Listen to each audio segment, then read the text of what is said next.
These are not the same men. They're father and son. Bush, Clinton, Bush, and finally Obama.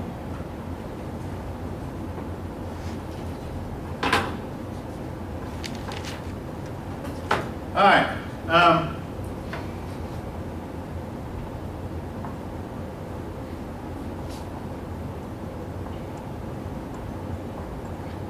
In 2001, the United States was attacked by Al-Qaeda, and this led to us going to war first with Afghanistan. We're still there. The war in Afghanistan has lasted and lasted and lasted. We went in there in 2001. It's lasted 12 and a half years.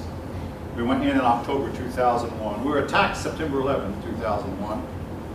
And we are trying to fight a nice, clean war in Afghanistan.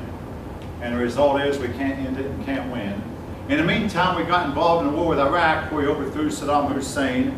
We eventually, now, I've heard we got out of Iraq. If any of you have heard otherwise, you're welcome to say so.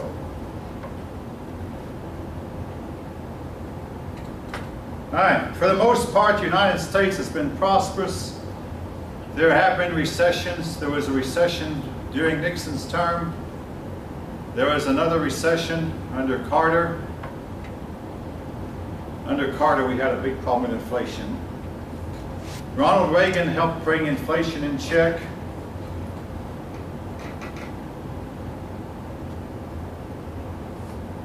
All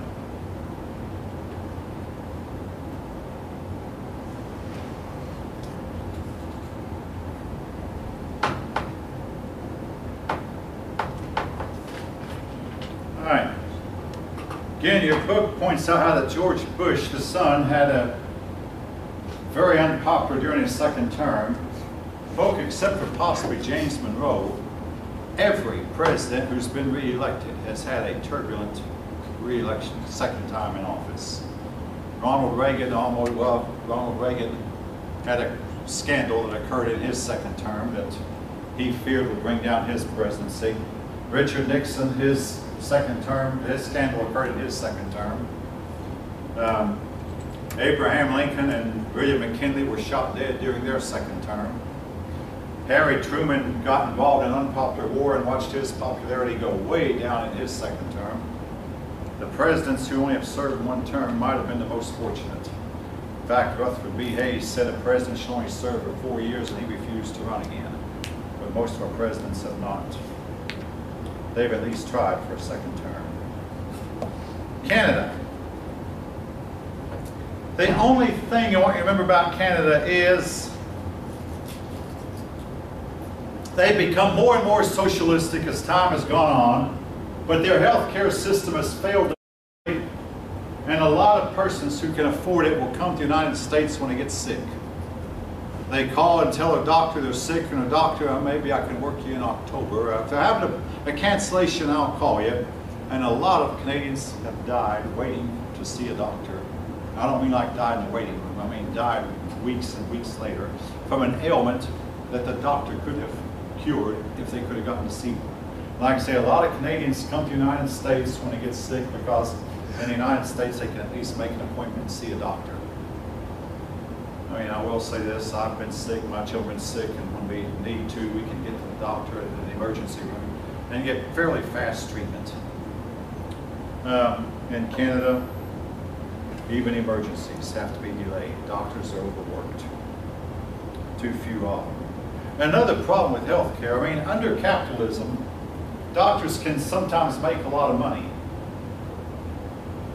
Healthcare limits the amount of money a doctor can make, but doesn't limit the hours he can put in, which means doctors are overworked in countries that have healthcare and paid little. Overworked and paid little. In our country, doctors might be overworked, but at least they can make a lot of money.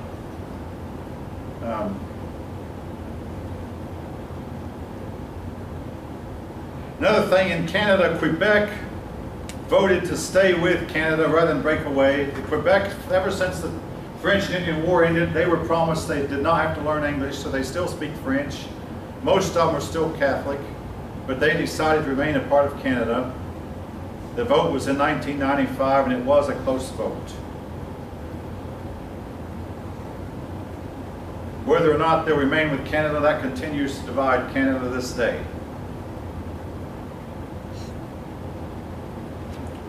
All right. Latin America.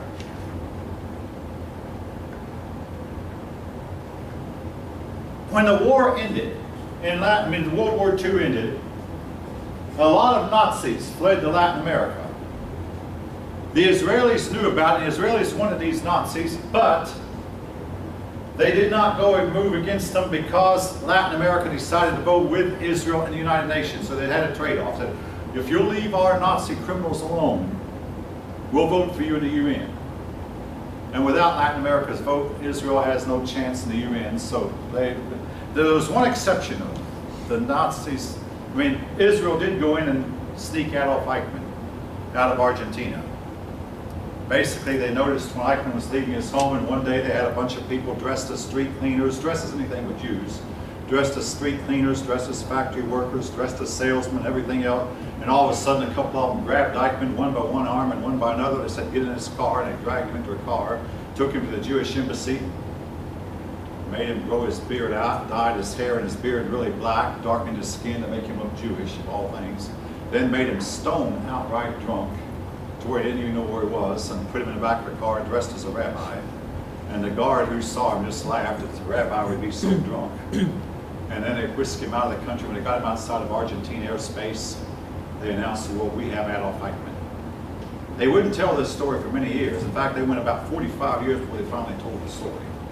They said the story would never be told because it might offend Argentina, but finally, after 45 years, they told it. They put Eichmann on trial and hung him. As for Mengele, he died in a swimming pool accident, got the cramps while swimming and drowned.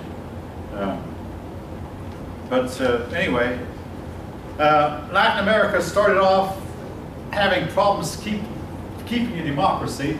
They had promised people democracy, but they had these problems to where they wind up with dictatorship, and one dictator after another would take over, dictator here and dictator there. They also had a problem with Marxists trying to take over, and in one Latin American country, namely Chile. Chile is the only country in the world that had a Marxist communist, elected legally. Legally elected in an election.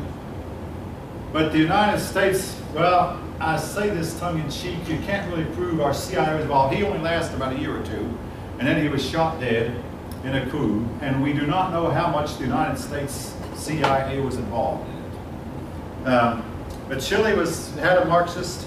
Now, Argentina had a problem with Marxists trying to take over also. And they moved in, and about 30,000 Argentinians have disappeared. Now, eventually we learned that these Argentinians were stolen away at night, and this sounds a lot like Adolf Hitler. Stolen away at night, executed, and buried. Today we know where their graves are.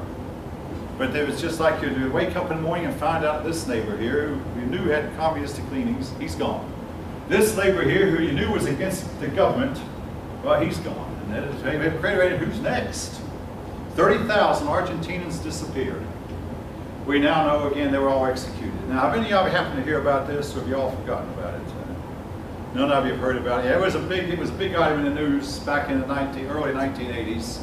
And again, like I say, we found out they were all executed.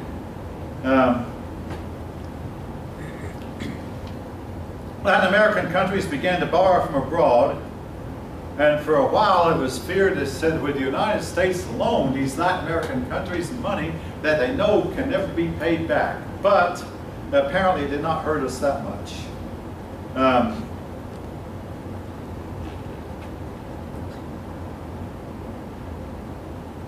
Latin American countries then began to crumble, and it looked like they was going to bring the whole world down. But eventually, somehow, and I don't know all the details, they eventually began to pull themselves together. Today, most Latin American countries are beginning to prosper, and also they have more democracy than they had. Less dictatorship and more democracy. Now, one exception is poor old Mexico, our nearest neighbor. And they're the stuff, I understand Mexico is in a state of chaos. If any of you want to defend, Mexico, you're welcome to, or say anything in their favor. But they're in a state of chaos, and a lot of it has to do with drugs. And the problem we have with drugs, and everybody in our country knows it, it's not that they are the drug users, it's us, the United States. They grow the drugs to sell to the United States, and as one Colombian president said, if the United States was not such a drug consumer, we wouldn't have the problems we're having.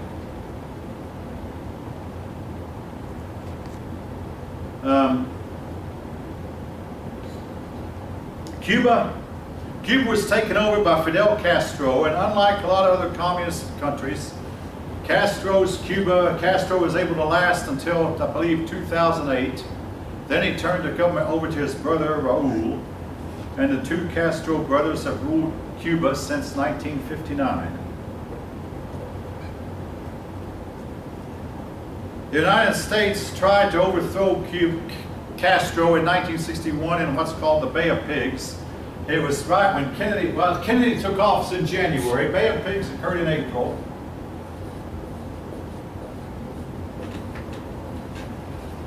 Now, when the Cubans invaded Cuba, they were promised by President Kennedy that I will support you with air support and I'll send my Marines in. They invaded, and Kennedy gave no air support and didn't send in any help at all, and the invaders were rounded up and imprisoned. And if you go to Miami today and visit the Cubans-Americans section, to this day, I'm talking about 53 years later, the Cubans hate John Kennedy. They say he betrayed us, and he actually did. Even Kennedy himself admitted that the Bay of Pigs was a fiasco.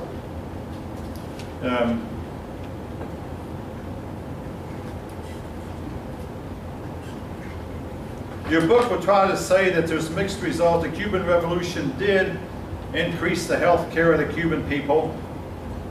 They're more educated now. There are more teachers, better educated teachers. Women are more equal than they were. Oh yeah, here's Chile. Your book mentions Chile and its Marxist adventure.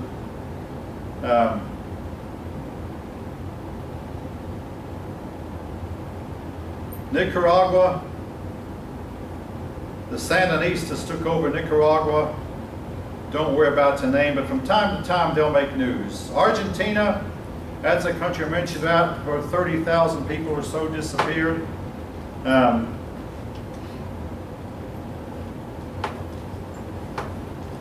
Perhaps 30,000 people, yeah, 60,000, at least 6,000 leftists were killed as a result, because the leaders made their opponents just disappear.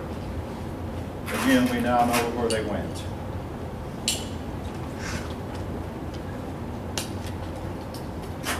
Brazil, one of the more prosperous countries in Latin America.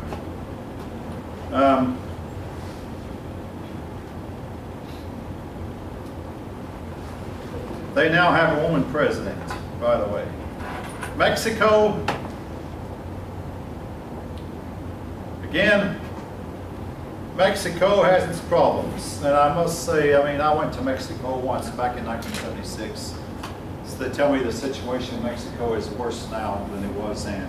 And I would strongly not recommend any American go there, unless you go to some of these tourist places that are well protected, around Veracruz or some of those places. They have more than their share of problems.